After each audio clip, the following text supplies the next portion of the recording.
Hello everyone, welcome to Simon Says Let's Play Games, board game reviews and reflections by your host, Nate Simons.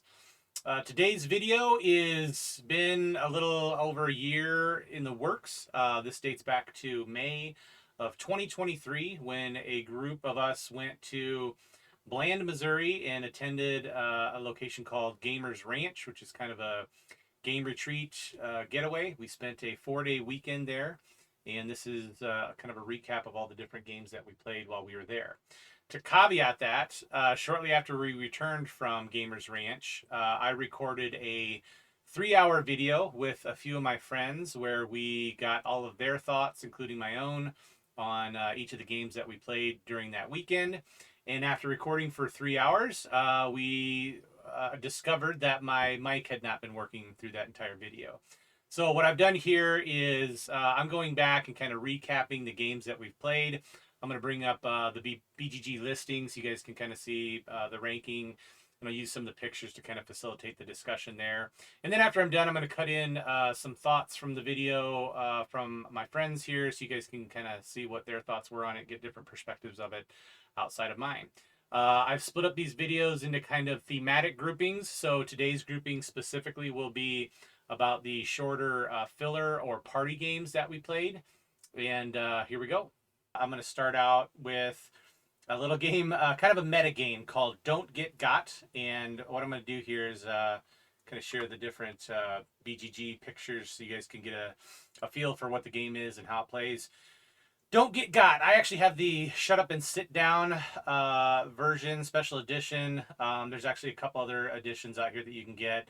Thematically, I think they're all the same, meaning this is a meta game, if you will. So as we go into long gaming weekends like this, this is a game that we always try to, we hand out these little billfolds at the beginning of the trip. And the billfold, if you guys can see it here, has these slots for different cards. I don't know how to describe it. It's kind of like almost like a stick of gum, and it's double-sided. So on one side, it actually has the task that you are trying to get your friends to do, or say, or participate in throughout the weekend. And then once you flip it over, both sides of that card will have either a failed it or nailed it side. So going into the weekend, everybody gets a billfold that's filled with 6 of these tasks. Here's just an example. You can see that what you're trying to do here is get a player to hold 2 items of your underwear or undergarments, 1 in each hand. It's okay if they don't know what they're holding. So, and this is actually an epic mission. Some of them aren't as outlandish as that. Some of the examples that I can think of are like, hey, get one of your friends to look something up on the internet that doesn't exist, right? So things like that. Anyways, you have a series of tasks that you're trying to get your friends to do throughout the whole weekend. You'll try to kind of work that into casual conversation or parts of games or things like that. If you ever get the person to actually do the thing that's stated on your card, you'll stop and say, "You got," right? And that is your opportunity to then pull this little sleeve out, flip it over, and put it in on the nailed it side. On the flip side of that, if somebody calls you out, like if you feel like something suspicious is going on, and you can ask somebody specifically to say, hey, are you trying to get me? If they get caught, then they've basically failed that mission. They have to pull that out, flip it over, and put it on the failed it side. And then throughout the series of the weekend, as we wrapped up kind of the gaming adventure, we assessed who got the most nailed it points, and essentially who won the game. That being said, it really doesn't matter who won the game. It's really just kind of the game theory that goes on all weekend. It's super fun. It's just one of those things that's kind of always going on in the background. Kind of makes you a little suspicious of why people are doing certain things or acting certain ways. But in the end, it's not a huge deal. It's just kind of something fun to do. Anyways, since I've gotten this, which I kickstarted this, and I believe it came out in, I want to say what does it say here? 2021, maybe? Yeah, 2021. Pretty much every gaming get-together that we've ever had, this game makes an appearance. And it's always one of those things that, for example, on the drive home from Bland, Missouri, we just consistently talked about the You Got items. And how people got each other and how people were acting suspicious and how they were certain that they were trying to, pull one over on us, but it had nothing to do with the game. So just a really fun, creative kind of meta game to play. And I would highly suggest this. I think you can get a copy for about 20, 25 bucks. Well, these seem a little higher here on the geek market, but anyways, if you can get this, I think it's something that is really cool to keep in your collection for kind of those gaming get-togethers. So now I'll cut in thoughts from the guys so you can hear what they have to say about it. Yeah, so this game is pretty funny, I would say. Essentially, you're given some hidden tasks. So everyone gets a wallet full of these tasks. I think there's 6 or 8 of them in there, and they're silly stuff like if you can get someone to comment that your fly is open, you get them, like, right? So like in the past, this one didn't happen this time, but in the past, like we've had people come out like blatantly having their zipper open and like walking around like with it in your face, and if you say, hey, your zipper's open, like you got, right? Like they call it out, it's loud, and and it's fun, and we've played this probably 4 or 5 times, at least I think that's what I've played it. Maybe different conventions or multi-day things, it's perfect for that. um yeah, so that's kind of the premise of it. There's really no winner, I guess, or at least our group, we haven't done it. It's really just more about having fun, trying to get people. Um, uh, yeah, so that's kind of the overview of it.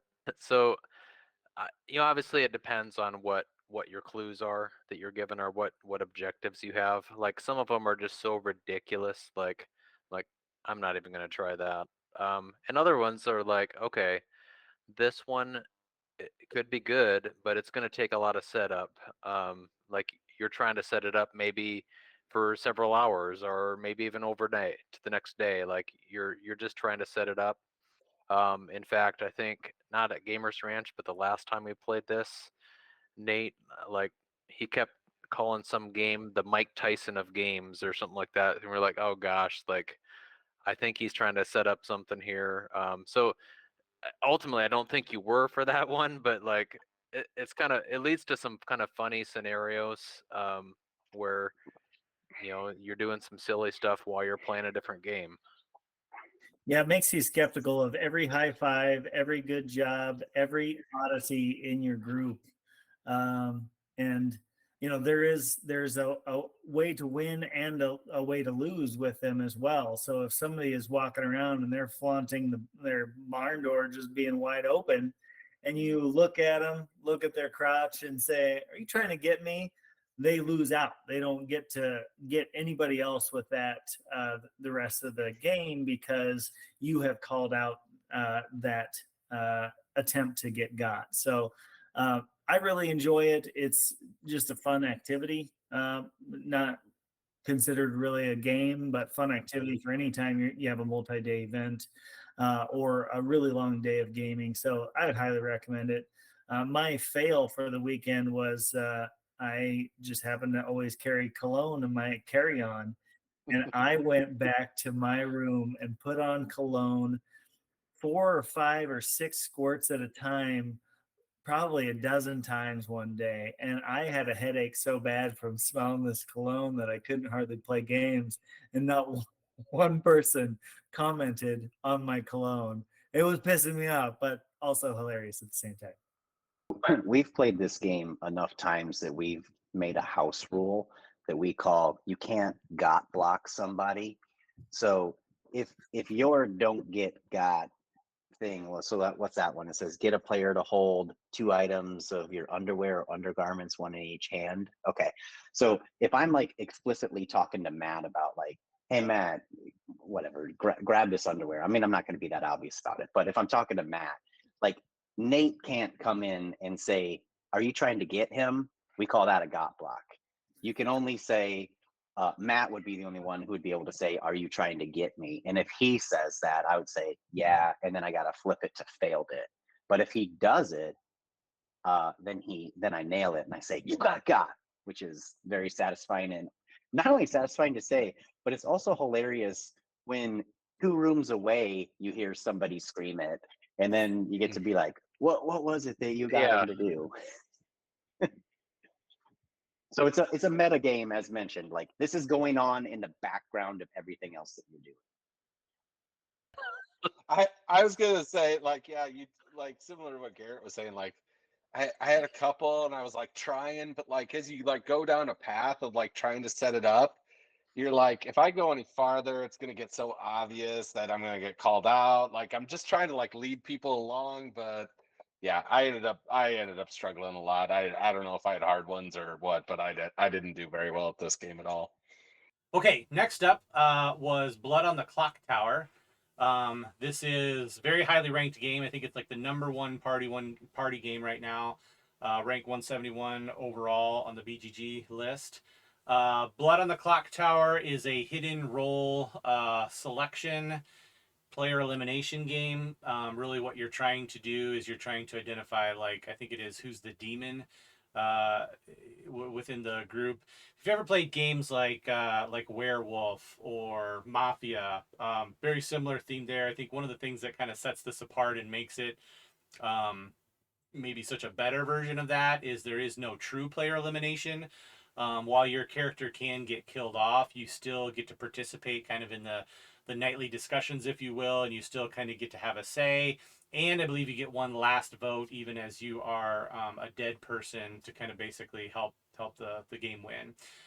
We played this. I think we had out of the 11 guys that attended, I want to say we had nearly 100% participation, maybe 10 of us. And then we had one guy that acted as the facilitator. Overall, it was an okay game in my opinion. Now, I will say I was probably not in the right mindset for this game. You know, we had been gaming all day. This is kind of the last gaming event that we did for the night, and there is a lot of information to take on this game in its first go. Not just with the rules explanation, but then just all the different character abilities and how they play into each other and things like that. That being said, if I reflect on this game, I actually like that stuff. I like kind of the depth of complexity of different character roles and how, well, he might be saying this because of this character's ability over here, or he may not know that he's, this ability, which is drunk, things like that. There's a lot of kind of meta gaming to understanding the different roles and how they play on each other, things like that. So I would love to give this game another try. I do think that, I mean, obviously it's the number one party game, so there's a huge, backing of folks that like this out there. And my friend Dan, who actually owns this game, I think this has come like a favorite of his family in general. I think they play it pretty often as they get together for family gatherings, and he's always talking about it. So I do owe another play of this, but in the end, if you like any of that hidden role selection, secretive player conversations, things like this one's probably right up your alley. So now let's hear from what the guys had to say. Yeah, Blood on the Clocktower. If you're at all familiar with Mafia, sometimes called Werewolf, Blood on the Clocktower is Mafia on steroids. Systematically, it works the same in terms of having a narrator. You have a nighttime where somebody gets killed, and then a daytime where everybody's awake and you're trying to figure out who the bad guys are, who the good guys are. The thing that Blood on the Clocktower does, that Mafia doesn't do, is everybody gets a unique role. So before the game starts, a bag is handed out to all the participants, and it tells you what your role is, whether you're on the red team, which is the bad guys, or the blue team, which is the good guys. And you've got either something that you gain as information at the start of the game, or you've got an ongoing power. And then as the storyteller, the chips are handed back to you, and you've got this big box lid. Basically, it is the box lid of the game, but it's called the grimoire. And you put all of those chips there. They like have a velvet backing, and they stick in the grimoire. So like you can hold the book and see who everybody is, what their role is as the storyteller to facilitate the game. At the end of the day, what the red team is trying to do as the bad guys is eliminate all of the good guys, either through killing at night or having them voted off during the daytime. They win if they do that. And the blue team, the the good team, they win if they can vote off the demon, which is the main bad guy. There is, depending on the player count, a number of bad guys, but there's always one demon and then a few minions. The minions can be killed without consequence, but you have to kill the demon to win as the good team. The thing that really is interesting about this game, you talk about like, can you deduce things or can you make an edge case? The one piece that I don't think it was covered by Dan, but if it was, I apologize for not paying attention. But you could be getting information from the narrator, like as your special ability, but that information might be wrong because in the game you were drunk and didn't realize it. So, so yeah, I mean, you have status effects that might apply to you that you don't even know about that are impacting what you're being told in the game. So you might think you might be 100% sure that such and such is the scenario, but you're completely wrong. Yeah, so yeah, we played that first round again. Like Garrett can summarize it best as he was the imp, but the second game we played, I think we played it the third day. I think there was a day we didn't play it, but I almost like, to be honest, I wasn't excited to play it again that second time, but it was way more fun the second time. It lasted a long time.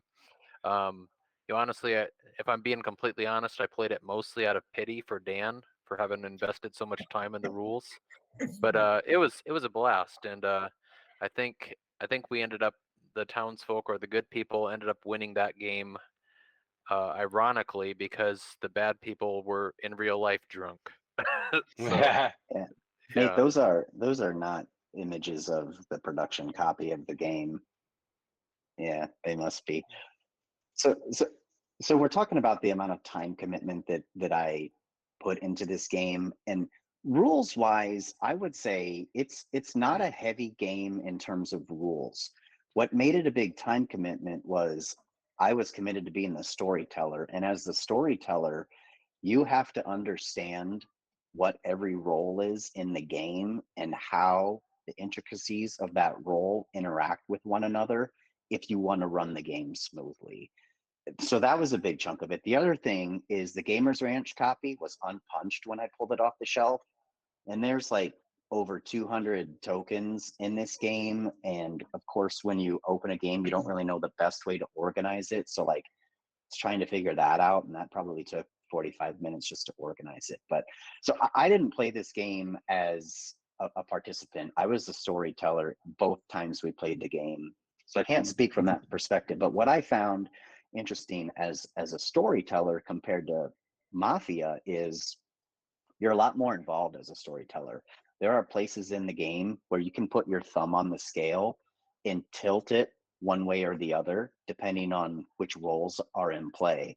So it can prevent a snowball situation if done properly to try to get the game to an end state where, it's just a few people left. And I should say too, that while you can be killed in this game, there is no player elimination, which is a nice benefit, because that was always sucked about Mafia is like you would die on the first night and you're like, well, I'll just sit here and watch, I guess, for the next hour. In this game, you are still an active participant. You play as a ghost. You lose your active power. However, you still go to sleep at night. You still wake up in the morning. You have one final vote that you can use at any time for the rest of the game. And the reason that one final vote is important is because when a vote is taking place, in order for somebody to be executed, they have to have at least 50% of the living players alive cast the vote. So maybe I said that wrong, but like if there's 6 people alive that are remaining, you have to have 3 votes in order to get that person executed. Well, dead players can pile into the votes. They don't count towards the 6 remaining alive players, but they can use their vote to get to the necessary majority vote count. Well, and also I'll point out a couple of the roles actually had certain powers that kind of activated upon death, or like you could, like, after you died, you could figure out one person's role. I mean, we didn't get too deep into those, but yeah, I thought the game was pretty clever in how it kept people involved. Yeah, so from the perspective of the guy who cut this game significantly short, that listing of characters is important. It's important to really understand two things, I think, and one is that each character, as Dan mentioned, is unique. In Mafia or many of those hidden role deduction games, you can choose. Say, "Hey, I'm a townsperson." If you're the demon, and really, there's no harm, no foul, because if somebody else claims that, there's more than one, and so you're in the clear. And so I tend to um, be vocal in those sorts of games, and so I came out telling Matt that I was the empath.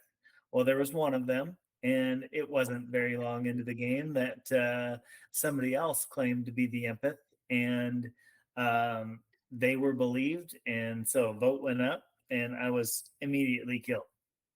And so, Dan came around and was laughing at me. He was like, "Why did you choose that? I gave you two other uh, roles that were not in the game that were part of this setup that you could have chosen." I said, "I'd already committed to being the empath because I didn't realize I was going to get that sort of information."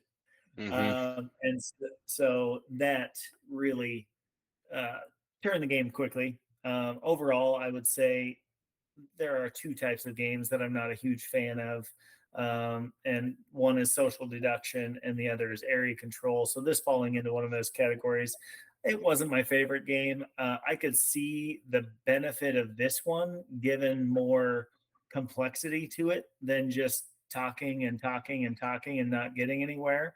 But overall, I don't know that I would want to play it again.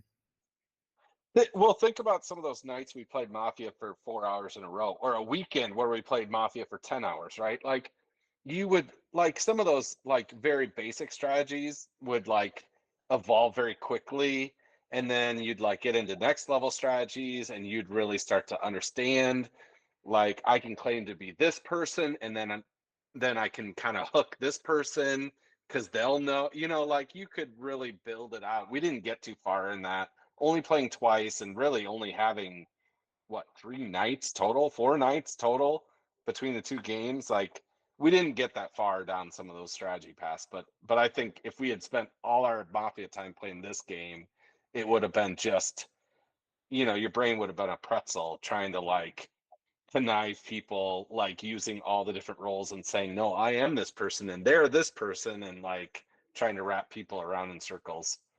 Yeah, With quick closing thoughts here. There's a ton of roles in this game. It offers a lot of replayability, but as Nate sort of alluded to, I think it requires a dedicated group playing this regularly to really shine. I would not want to play this with casual gamers just because of the amount of information that you have to take in when you start a game. And secondly, it does require a fairly sizable group, just like Mafia does. I think at a minimum, you would want 7 people to play. It can accommodate up to 20. So it is a perfect game. If you have a really large group of people, you can play this game. one last closing thought from me. My recommendation would be to set a timer for discussion during the day and set a timer for voting after that before you get to night, so that you can really control the folks that want to overanalyze and or talk through everything ad nauseum. It just it detracts from the heart of the game, and that is that deduction aspect. All right, next up on the list was a game called Mascarade. This game's pretty old, came out in 2013. I do believe at this point there's a second edition out there. There's also several expansions that were released for this first edition, and I do think I have both of these. Anyways, this is another hidden role selection game, although it is very, very quick. You can see the playtime here is 30 minutes. I'll be honest, I think most of our games actually finished in under 30 minutes, and we were playing with a full complement of 10 plus players. Every player gets handed a character card at the beginning of the game. So you do know the characters that are out there and what cards people have initially. Some of the fun to this game, though, is that on your turn, you can either declare the role that you are, and you will get, whatever your card warrants you. As an example, I think these are in different languages here, but you get the king and the queen. On your turn, you can declare that I am the king and I'm going to collect $3, right? It's as simple as that. Basically, it goes around the table. Any other player can challenge because they can say, no, I'm the king and I'm going to collect $3. And sometimes there may be multiple people who do that. Eventually, you reveal if one of those players that declared actually is the king, they get to take the $3, and then anybody else that incorrectly declared, they actually have to pay money to the bank. So in essence, that's it. But the real fun part is then the other thing that you can do on your turn is you can take somebody else's character card face down. You put them below the table, shuffle them up, and then redistribute them, right? So only in this example, if I had the king card in front of me and I took the queen card from the player across from me, I put them under the table, switch them up, and then place them back. Now, I may determine to keep the king card and give the queen card back to that player. That player, though, does not know specifically what I did.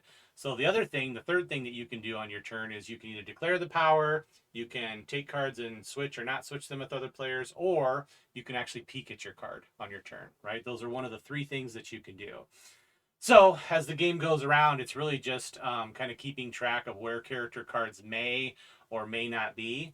And again, you can declare a player power, like say, I'm the king, and you may not even have the king card, but as long as nobody else at the table declares that they are the king, you get to take the king's power. So it is just as good as being the king. And that's really kind of the strategy to that, is kind of understanding when and what characters to declare. In the end, you're trying to get to a set number of coins. I think, like whoever has 10 coins ends up winning the game. So games play pretty quick, pretty snappy. There are some cool player abilities that play off of, how many coins have been paid to the bank in the middle. How many different other characters are out there, things like that. So you can mix up the sets as you play with different folks. There is a lot of luck to it. So that's maybe one of the downsides, is that it's very undeterministic, and even there's no way to have 100% of information at any given time. And that can be a little frustrating, right? If you do take a chance on guessing a character ability that you might have and you're wrong and you end up losing money. But again, for a game that plays in 15 to 20 minutes, I'm okay with that. I'm okay with a high luck factor for something that plays quickly, is enjoyable, and can get lots of people to the table. So let's hear what the guys had to say about this one. I was the one thing I was impressed by Garrett, maybe Dan a little bit, but picked up on some of the interactions a little bit quicker than I did. And so you were pointing out, Nate, like you can say I'm the king or I'm the bishop, but there's some strategy behind, like, you might know very well that you're not, but it's still worthwhile for you to say that you are, because you want to like get rid of a coin, because coin's going to get stolen from whoever has the most, and you currently have the most, so you want to get rid of one so no coins get stolen, that type of stuff.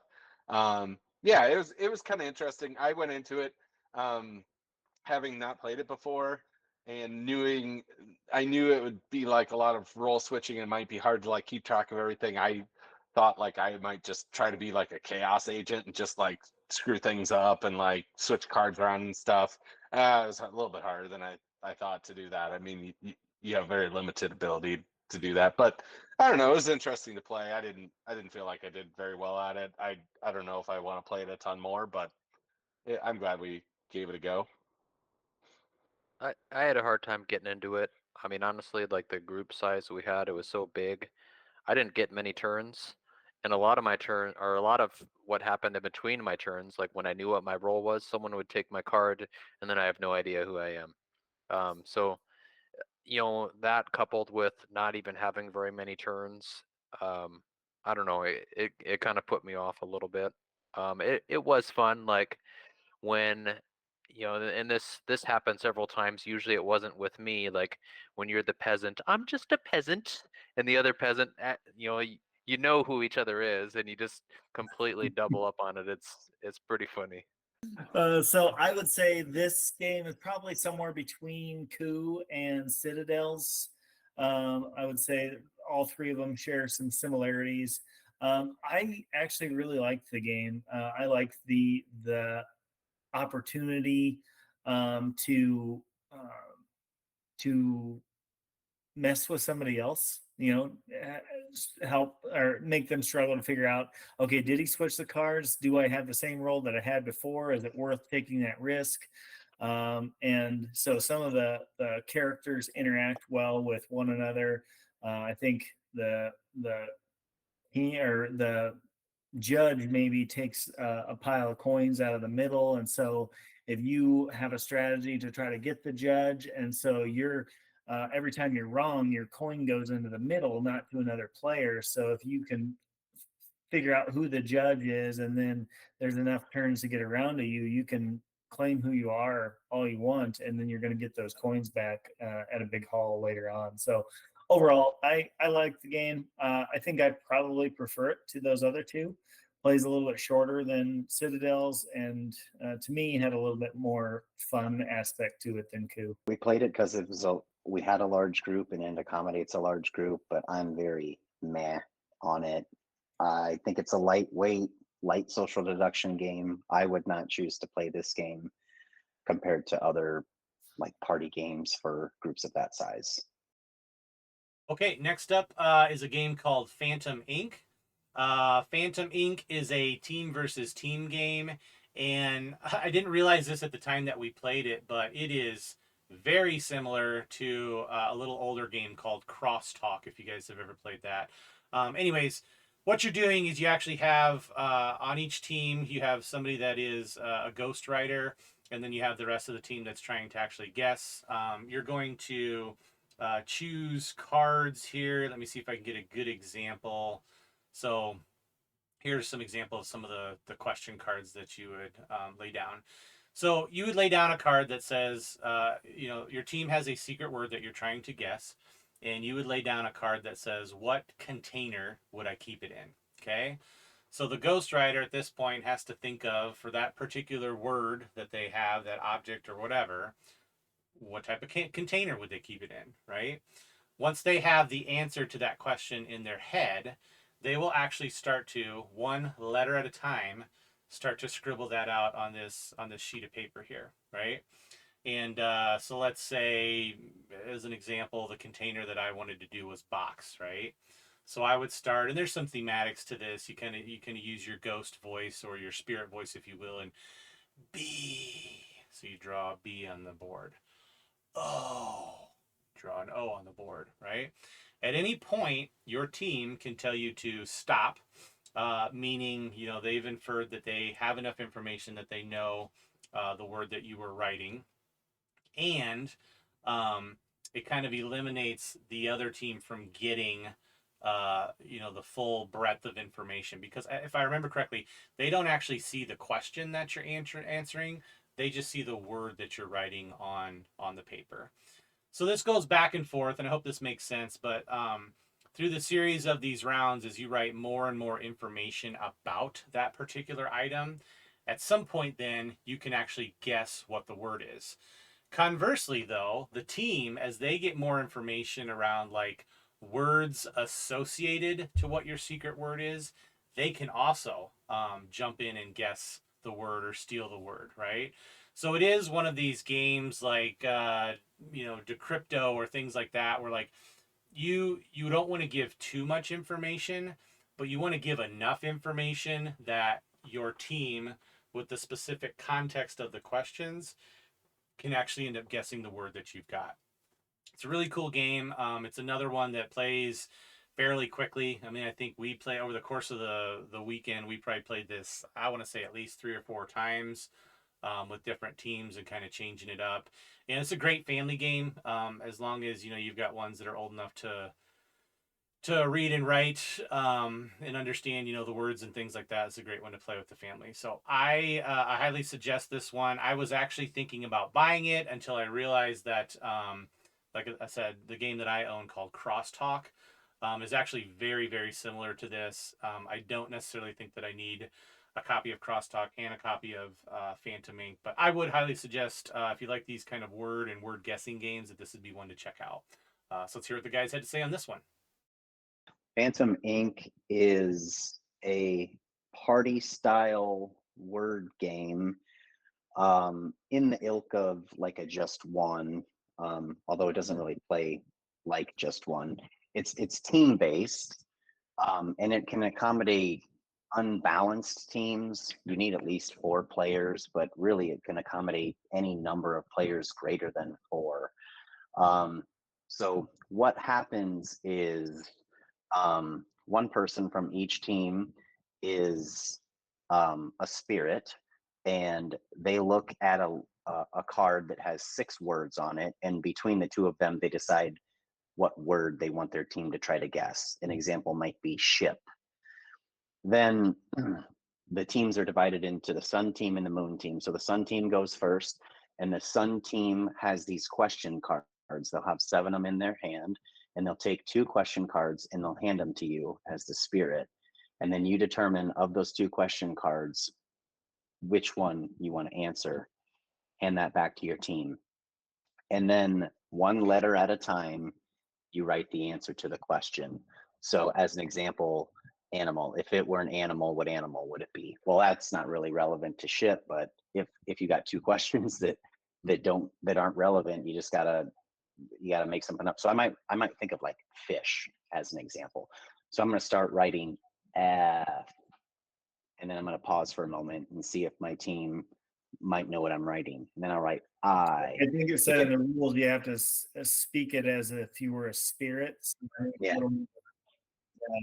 Yeah. Oh, okay. So I would say, does that come through on audio? Yeah. Google Meet. Why are you ruining our fun? So so at any time, if your team thinks they know what the word is, they'll say silencio, and you stop writing.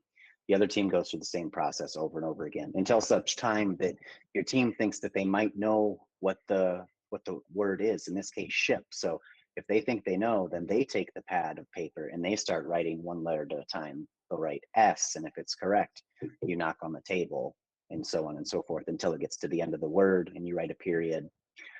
If your team ever writes an incorrect letter, you say and lose your turn. So anyway, it's a lightweight style party game.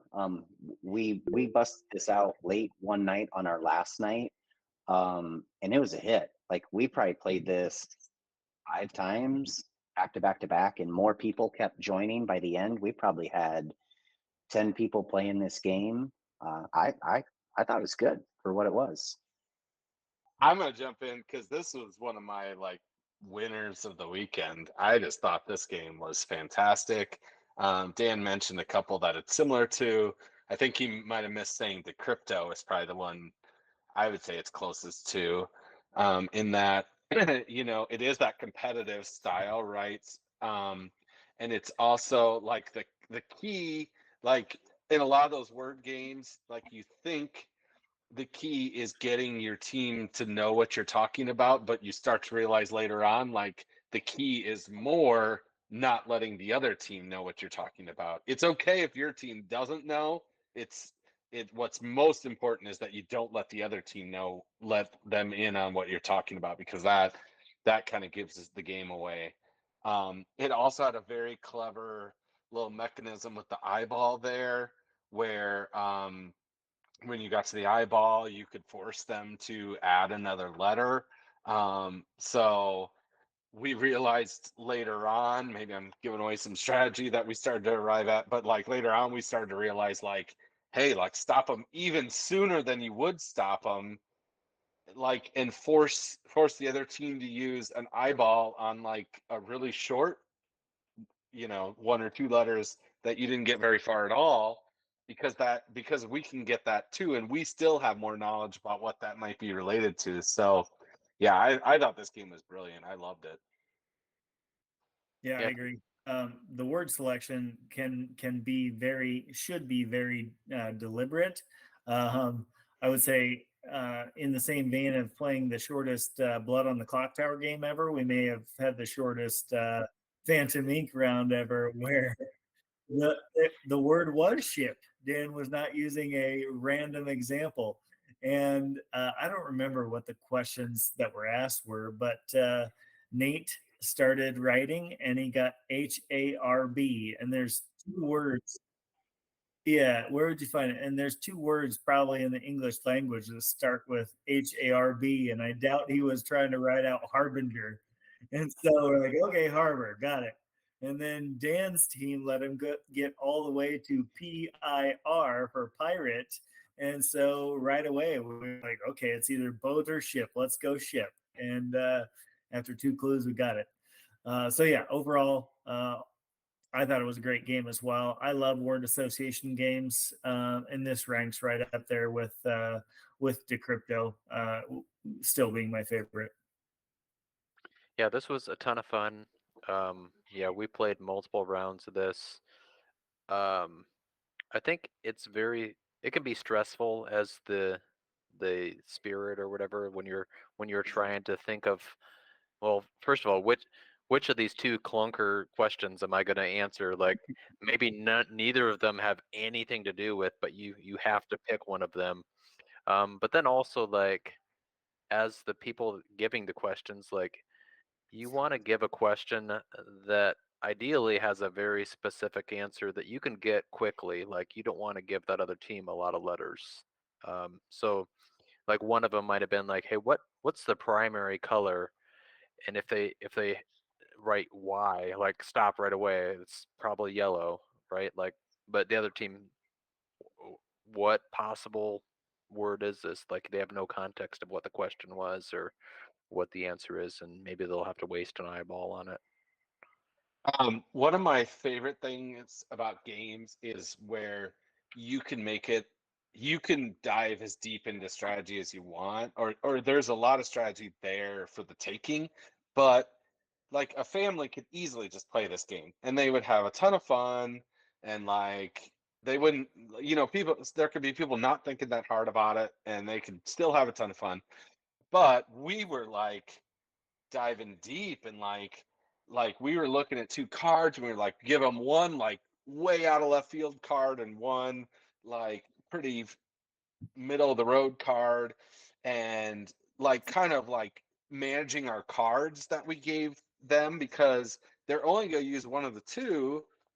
So if you have 2 cards that have great questions, you don't want to throw those both at them at the same time because one's going to get thrown away. They're never going to get used. I mean, we were talking about strategies like pretending like you knew the answer when you didn't, or pretending like you didn't know the answer when you did. And like I just think like it could be as simple as you want or as complex as you want.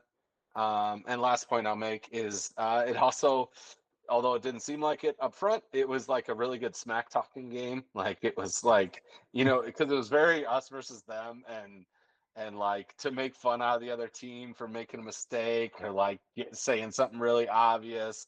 It turned out to be a game where you were just like really getting into people's faces. One last point that I'll make about this game, because Matt sort of mentioned it, it kind of reminds me of code names in the sense that you can be as active in this game as you want if your group's large enough. Like in code names, you can walk away for a little bit, come back. In this game, all the information's out there. So if you step away for 10 minutes, come back, you can still pick up and be an active participant in this game. It's a great game. Okay, last but not least, for this first video series, we played a game called Hand Wombat. This is by the publisher Exploding Kittens.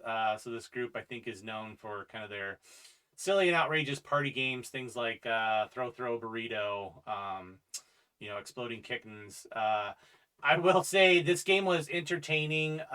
In the end, it was probably one of the least I'll say enjoyable games that we played all weekend, meaning after we played it once, I really don't feel a need to ever play this again. It was funny and silly for the 15 to 20 minutes that we played it, but in the end, I think it's more of an activity, less of a game. I do want to show you kind of some of the images here so you can see what's going on.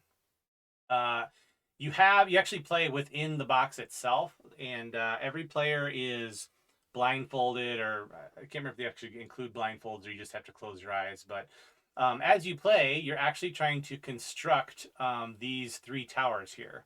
which consist of a base, and then you can see they've got, 6 different rings that have to go up from your largest base ring to your smallest ring at the top. Now, again, you are doing this all blindfolded, and which would be challenging enough, right? If you had 3 or 4 different people that are trying to fish around for these pieces, stack them on top of each other, communicate, things like that. But in the midst of all this, you actually have a bad wombat.